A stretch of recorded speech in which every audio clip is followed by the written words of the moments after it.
हाँ, तो इसमें आप देख सकते हैं नई समस्याएं के भारत की खोज पंडित जवाहरलाल नेहरू द्वारा लिखित यह पुस्तक है, जिसमें भारत की शुरू से लेकर के अंत तक की, यहाँ तक कि प्राचीन काल का इतिहास और कुछ विश्व के देशों से उसके जो संबंध है, वो सारी बातें आपको भारत की खोज में पढ़ने को मिली है।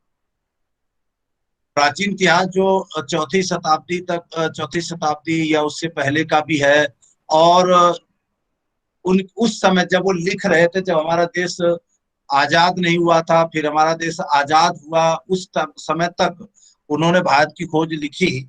और यह भारत की खोज उन्होंने अहमदनगर के किला में लिखी थी, जो आपको पहला इसमें से पाठ पढ़ाया गया था, अहमदनगर का किला। याद है ना आप लोगों को?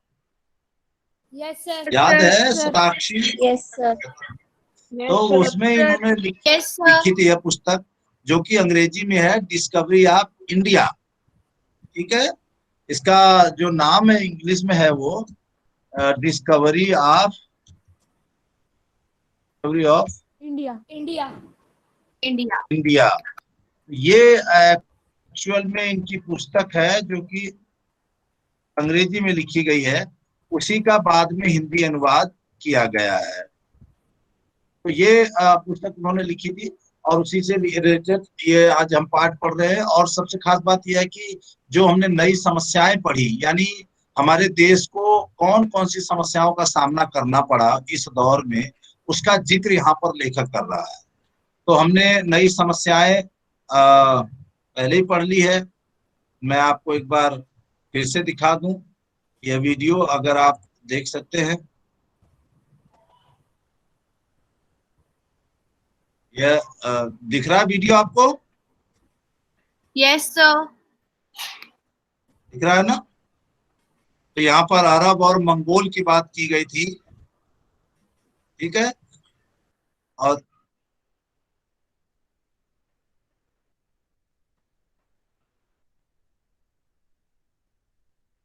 सर नहीं दिख रहा। हम नहीं दिख रहा? Yes sir. सर दिख रहा है। दिख रहा है ना ये? हाँ, यस सर। तो ये वीडियो आप लोगों के पास होगी, और नहीं होगी तो आप वहां पर जाकर के दोबारा देख सकते हैं। ठीक है, तो हम इसको अभी नहीं पढ़ रहे हैं। हम आज जो है इसी पाठ से संबंधित प्रश्नोत्तर पढ़ने जा रहे हैं। तो पहला प्रश्न है इसमें, महमूद गजनवी की मृत्यु कब हुई? तो उत्तर है, महमूद गजनवी की मृत्यु 1030 ईस्वी में हुई। जय सिंह ने किस राज्य का निर्माण कराया, उसकी क्या विशेषता थी? तो आप देख सकते हैं यहाँ पर, जय सिंह ने जयपुर राज्य का निर्माण करवाया।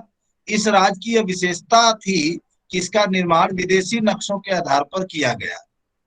देख रहे हैं ना आप प्रश्नोत्तर? Yes sir. दिख रहा है ना प्रश्नोत्तर? Yes sir. इसलिए मैंने हर प्रश्न को अलग अलग रंग में भी किया है। तो जय सिंह ने जिस राज्य का निर्माण करवाया था, आज के समय में उसे आप जयपुर कहते हैं, तब ये कभी राज्य हुआ करता था। आज ये राजस्थान का एक जिला है। और वहां की क्या है ये? जयपुर राजस्थान का क्या है? राजधानी। राजधानी है।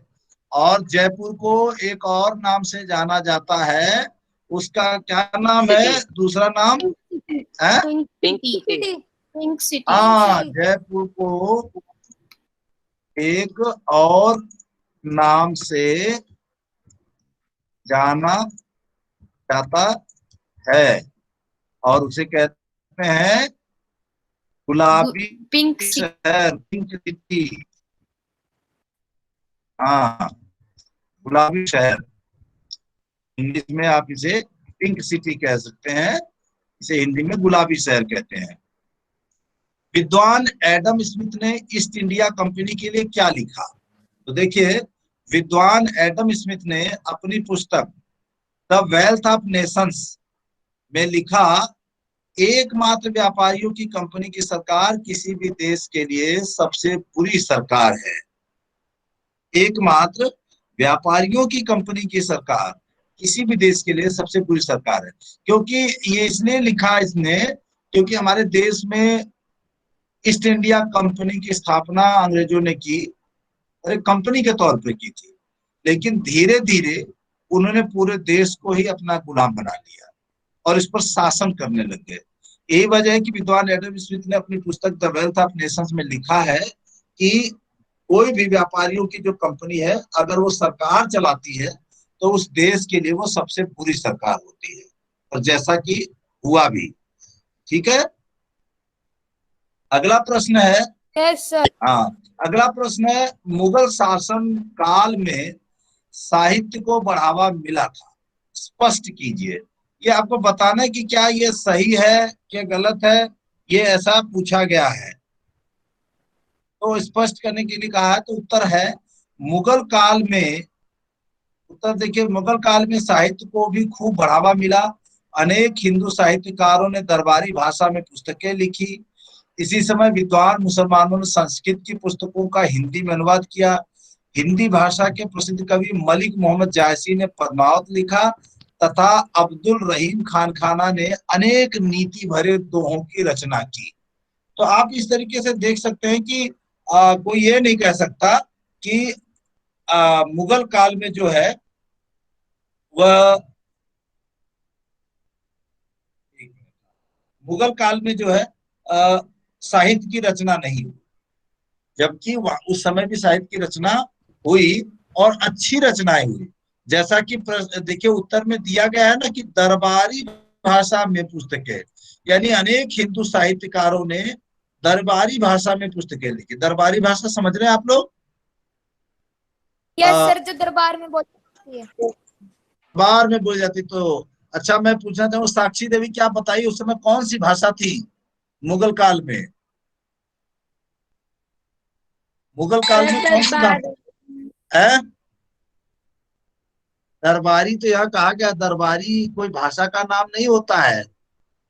उस समय सर जो फिर से भाषा मैं सर मैं कह रहा बताऊं। हूँ, सर शायद संस्कृत। संस्कृत संस्कृत नहीं, मुगल। और कौन बताएगा? शाबाश हरगुनप्रीत। उर्दू। सर उर्दू। उर्दू, यस बहुत सर। सही, शाबाश। हाँ, ये हुई ना बात। देखिए, कोई जैसे आजकल हम कहते हैं ना राजभाषा, तो राजभाषा का मतलब है हिंदी। जब भी किसी राज्य में राजकाज में कोई भाषा प्रयोग की जाती है तो उसे राजभाषा कहते हैं। उसी समय उस दौर में इसी बात को उर्दू में दरबारी कहा गया है। राज या दरबार, तो राज्य में ही दरबार होता है। जब राजा दरबार लगाता है ना, वहां मंत्री संतरी बैठते हैं, तो वहां जिस भाषा का प्रयोग किया जाता है उसे दरबारी भाषा कहते हैं। तो उस समय की राजकाज की भाषा थी उर्दू, और यही वजह है कि उसको दरबारी भाषा कहा गया है। तो आप देखो यहाँ पर कितना एक खास बात आपने देखी कि अनेक हिंदू साहित्यकारों ने दरबारी भाषा में पुस्तकें लिखी। ये खास बात है कि हिंदू होने के बाद भी उन्होंने उर्दू में पुस्तकें लिखी। और ठीक इसके उलट इसी समय विद्वान मुसलमानों ने संस्कृत की पुस्तकों का हिंदी से अनुवाद किया। संस्कृत की पुस्तकों का हिंदी में अनुवाद किया, जो कि उर्दू बोलने वाले, लेकिन उन्होंने संस्कृत की पुस्तकों का हिंदी में अनुवाद किया। और हिंदी भाषा के प्रसिद्ध कवि मलिक मोहम्मद जायसी ने पद्मावत लिखी। पद्मावत बहुत ही मशहूर रचना है मलिक मोहम्मद जायसी की, जो कि भक्ति काल के कवि थे। और बीच में आपको याद हो अगर, पीछे एक साल या एक साल से और पहले थोड़ा पद्मावत फिल्म आई थी, देखी थी आप लोगों ने? Yes sir. उस पर बहुत यस बवाल सर, मचा था। पद्मावती। हाँ, पद्मावती। तो उस पर बहुत ही बवाल मचा था, तो उसका नाम उन्होंने बाद में पद्मावत कर दिया था, पद्मावती का। तो क्योंकि विरोध कर रहे थे कुछ लोग कि उसमें पद्मावती जो रानी है उसका अपमान किया गया, लेकिन ऐसा नहीं था, ऐसा बिल्कुल भी नहीं था। पर कुछ लोगों के बहकावे में कुछ लोग आए और बहुत तोड़फोड़ की। तो इस प्रकार से जो है देश में एक थोड़ा सा माहौल भी खराब हो गया था। लेकिन बाद में जो आम नागरिक है जिसने देखा था उसको समझ में आया कि पद्मावत में ऐसा कुछ भी नहीं है जैसा उस पर प्रचार किया जा रहा है। उसमें किसी की बदनामी, किसी की बेइज्जती, किसी का अपमान नहीं किया जा रहा है। और फिर उसी समय देखिए अब्दुल रहीम खान खाना ने अनेक नीति भरे दोहों की रचना की। अच्छा, आप में से कोई बताएगा अब्दुल रहीम खान खाना को हम किस नाम से जानते हैं? सर सर अब हाँ, मुझे सर अब क्लास सर को रहीम सर के नाम लेफ्ट से। करना होगा। क्यों लेफ्ट करना होगा? सर माइक रहीम के किसका नाम चल से। रहा है? आवाज आ रही बेटा है? रहीम के नाम से। रहीम के नाम से। हम जो रचना यस पढ़ते सर, हैं इनका इनकी दोहे भी है। हाँ, 7वीं रहीम के क्लास में दोहे, इनका तो रहीम दोहे के भी है। नाम से। हाँ हाँ बेटा, तो रहीम वही तो बता रहे ना कि उनको हम रहीम के नाम से जानते हैं ना। रहीमन पानी राखिए बिन पानी सब सून, पानी गए न उबरे मोती मानस चून। तो ये रहीम जी का ही एक दोहा है, तो उनको रहीम के नाम से हम जानते हैं। अगला प्रश्न है, देखिए, भारत की अखंडता एवं एकता बनाए रखने के लिए अकबर ने क्या क्या प्रयास किए? तो उत्तर है, भारत की अखंडता एवं एकता बनाए रखने के लिए अकबर ने निम्नलिखित कार्य किए। उसने स्वाभिमानी राजपूत सरदारों को अपनी ओर मिलाया। उसने अपनी तथा अपने बेटे की शादी राजपूत घराने में की। उसने विद्वान हिंदुओं को अपने दरबार में विशेष नवरत्नों में स्थान प्रदान किया। उसने दीन इलाही नामक नया एवं सर्वमान्य धर्म चलाने का प्रयास किया। आपको पता है इसी दीन इलाही धर्म की वजह से प्रयागराज का नाम इलाहाबाद पड़ा था। कितने लोग जानते हैं इसको? जानते हैं आप लोग? सर दीन इलाही धर्म जो उसने चलाया था ना, इसी के नाम पर बाद में प्रयागराज का नाम इलाहाबाद पड़ा था। चलिए, अगला प्रश्न है, बाबर कौन था, उसके व्यक्तित्व की विशेषताएं लिखिए। तो उत्तर है, बाबर भारत में मुगल वंश का संस्थापक था। उसने 1526 ईस्वी में दिल्ली की सल्तनत को जीता। वह आकर्षक व्यक्तित्व वाला तथा कला और साहित्य का शौकीन था। अपने 4 साल के शासन काल में उसने कई युद्ध किए तथा आगरा को अपनी राजधानी बनाया। यानी दिल्ली से पहले आगरा राजधानी हुआ करती थी।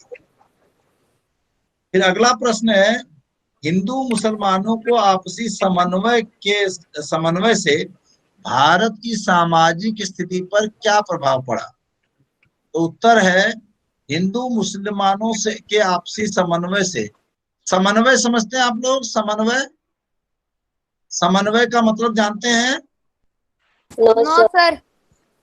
समन्वय मतलब होता है दो अलग अलग लोगों को, अलग अलग विचारों वाले को, अलग अलग धर्मों को, ऐसे ही जो अलग अलग तरह के लोग हों उनको आपस में मिला देना, या जिनमें आपस में बात नहीं बन रही है उनको मिला देना, तो उसे समन्वय कहते हैं। समन्वय का अर्थ होता है मिलाना। ठीक है, तो उसने ये काम किया था, हिंदू मुसलमानों को आपस में मिलाया। रहन सहन का ढंग, कलात्मक रुचियां एक सी हो गई, व्यापार प्रयोग भी एक से हो गए। हिंदू मुसलमानों को भारत का ही अंग समझने लग गए। एक दूसरे के त्योहारों या जलसों, जलसा जानते हो आप लोग? कौन बताएगा? सर क्या? जलसा, जलसा जानते हैं आप लोग? जलसा किसे कहते हैं? सर त्योहार को। हाँ, त्योहार, भीड़, मेला। तो जलसा यानी त्योहार इत्यादि या कोई कार्यक्रम किया जा रहा है तो उसे जलसा कहते हैं। ठीक है, में भी शरीक होने लगे। शरीक यानी शामिल, एक ही भाषा बोलते थे, क्योंकि इस समय बोलचाल की भाषा में हिंदी व फारसी के शब्द मिले जुले हो गए थे। दोनों की आर्थिक समस्याएं भी समान थी। इतना सब होने पर भी आपसी वैवाहिक संबंध बहुत कम थे। खान पान भी अलग अलग तरह से था। यानी इतना सब हो गया, उसके बावजूद भी हिंदू मुसलमानों के बीच में खान पान और शादी विवाह नहीं होते थे। अगला प्रश्न है, शेर शाह ने इसकी नींव डाली तथा शहाबुद्दीन गौरी कौन था? नई समस्याएं पठ के आधार पर बताइए। तो उत्तर है शेर शाह ने माल गुजारी व्यवस्था की नींव डाली। शहाबुद्दीन गौरी एक अफगानी था। इसने महमूद गजनवी के गजनी पर आक्रमण किया और उसे हराकर वहां अपना शासन कायम किया। उसने गजनवी साम्राज्य का अंत कर दिया। आरंभ में शहाबुद्दीन गौरी ने लाहौर पर आक्रमण कर उसे अपने अधिकार में ले लिया।